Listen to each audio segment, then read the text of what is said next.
नमस्कार. ॲग्रो सोल्युशनमध्ये मी विनोद पवार पुन्हा एकदा आपलं सर्व शेतकरी मित्रांचं मनापासून स्वागत करतो. शेतकरी मित्रांनो, या प्लॉटला जवळपास 35 दिवसच्या आसपास झालेले 35 दिवसाचा हा प्लॉट झालेला आहे आणि 35 दिवसामध्ये आपल्याला जो प्लॉट आहे तर तो 100% जर्मिनेट झालेला बघायला मिळत आहे. जर्मिनेशन ही एकदम चांगलं झालं आहे. फुटवा आपल्याला स्ट्रेट आणि सरळ हा बघायला मिळत आहे. शेतकरी मित्रांनो, आणि सगळ्यात विशेष असं आहे की यावर्षी जे आहे तर बऱ्याचशा शेतकऱ्यांचे प्रॉब्लेम असे आलेले आहे की जर्मिनेशन बऱ्याचशा शेतकऱ्यांचे प्लॉट झालेले नाही. 70% बऱ्याच शेतकऱ्यांचे जर्मिनेशन झाले, काही शेतकऱ्यांचे 60% प्लॉट जर्मिनेशन झालेलं आहे. पण 100% प्लॉट आपल्याला बऱ्याचशा शेतकऱ्यांचे अजूनही बाकी आहे की ते जर्मिनेशन झालेले नाही. तर शेतकरी मित्रांनो, या काळामध्ये काय झालं की मागच्या काही मेमधली लागवडमध्ये काय झालं की टेम्परेचर जास्त, पाण्याचा अपव्यय होता, पाणी हे कमी होतं. पाणी कमी असल्यामुळे काय झालं की बरेचसे जे आहे तर बेणे हे खराब झाली.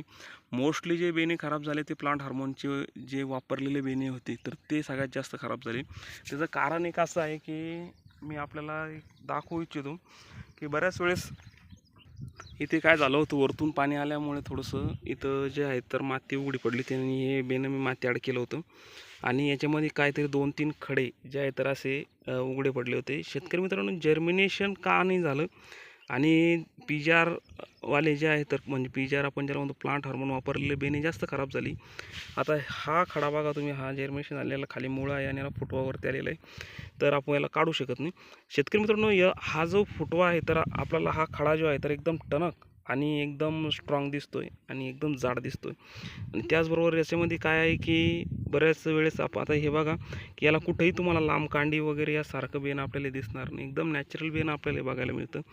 तर यावेळेस काय होतं की हे जे बेन आहे तर 15 दिवस जरी तुम्ही याला पाणी दिलं नाही, जमिनीवरती असलं तरी हे खराब होणार नाही.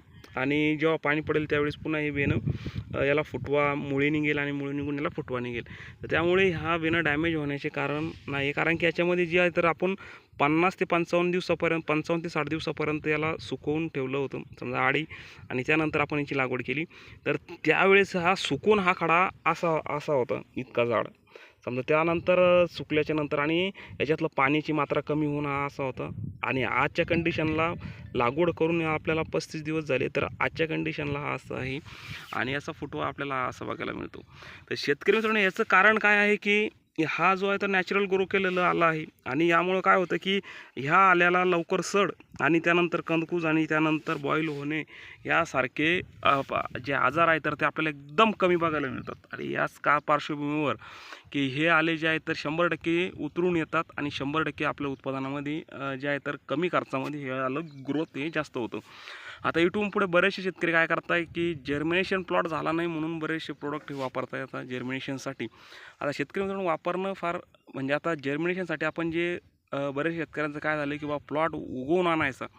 आता उगवून आणण्यासाठी आत्ताच शेतकऱ्यांचा इतका खर्च होतोय तर अजून शेतकऱ्यांना फार पुढं जायचं आहे. अजून 4 महिन्याचा काळ आहे. तर त्या काळामध्ये आपल्याला जर इतका खर्च जर आपला वाढत असेल तर आपल्याला पुढच्या काळामध्ये बघावं लागेल की आपला जो प्लॉट आहे तर आपल्याला पैसे देऊन जाईल किंवा बाजारही आपल्याला कल्पनेच्या पुढं असतात की बाजार एक तर वाढेल किंवा कमी होईल. शेतकरी मित्रांनो, आता जर्मिनेशन आपल्याला मोठ्या प्रमाणात करायचं जर असेल तर त्याला काय असतं की एक आपण साधी आणि सिंपल आणि सरळ मेथड काय असते की आपण त्याला ह्युमिक ॲसिडचा वापर करतो. आता ह्युमिक ॲसिडचा वापर करत असताना आपल्याला काय करायचं असतं की एकरी आपल्याला 1 किलोपर्यंत पोटॅशियम ह्युमेट 85% वापरायचं असतं. त्या पार्श्वभूमीवर बरेचसे शेतकरी काय करतात की पोटॅशियम ह्युमेट न वापरता आता वेगवेगळे जे प्रोडक्ट आले मार्केटमध्ये की बाबा जर्मिनेशन वापरू, जर्मिनेशनचे आणखीन दुसरे म्हणजे जर्मिनेशन या नावाने बरेचसे प्रोडक्ट आले, बरेचशा कंपन्यांचे आहे. तर त्याचा आपल्याला काही फायदा होतो का असं प्रत्येक शेतकऱ्याला वाटतं. आणि प्रत्येक शेतकऱ्याला एक सांगू इच्छितो की कंदवर्गीय पीक आहे, कंदवर्गीय पिकाला जर तुम्हाला ताबडतोब जर्मिनेशन करायचं, नाले पिकाला लागवड केल्याच्या नंतर एक 10 दिवसाच्या अंतराने 10 ते 15 दिवसाच्या अंतराने आपल्याला एकरी 1 किलोपर्यंत ह्युमिक ॲसिड सोडणं फार गरजेचं आहे. ह्युमिक ॲसिड सोडत असताना आपल्याला एक काळजी घ्यायची आहे की आपण जेव्हा ह्युमिक ॲसिड देतो त्या ह्युमिक ॲसिड देत असताना आपल्याला जेव्हा आल्याचा कंद असतो तर आल्याच्या कंदाला ताबडतोब जेव्हा मुळे फुटते, मुळे फुटल्याच्या नंतर आपल्याला ताबडतोब फुटवा हा एक 8 ते 10 दिवसाच्या अंतराने आपल्याला जमिनीच्या वरती आलेलं बघायला मिळतो.